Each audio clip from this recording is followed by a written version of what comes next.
Hi, everyone. Here's an update from our week in DC. New Hampshire families are facing massive increases to their health insurance costs next year, and the first open enrollment deadline is in less than a week. Granite Staters can't wait for congressional action to extend the expiring Affordable Care Act enhanced premium tax credits. We've got to act now. So I came together with a group of bipartisan colleagues this week to try to get that done. This will cut insurance premiums and ensure that families can make ends meet. I'll continue to urge House leadership to immediately bring this bill to the floor.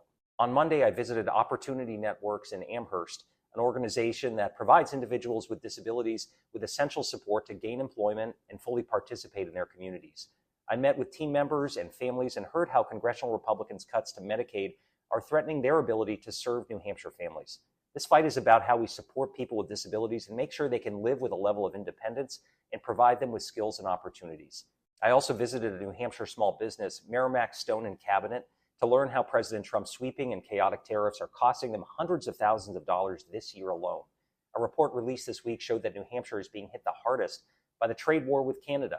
So it's clear this administration's economic policy is backward, it's hurting small businesses and our economy, and I'll continue to fight to pass my bills to combat it. Yesterday, we scored a bipartisan victory for workers in the House. We passed the Protect America's Workforce Act, which would repeal President Trump's executive order that strips federal workers of their right to organize and collectively bargain.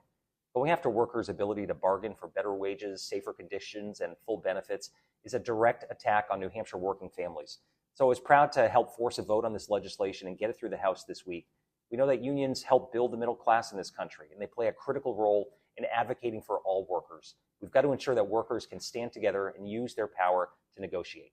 So I hope the Senate will take up this legislation, and no matter what, I'll continue fighting to enshrine those rights into law.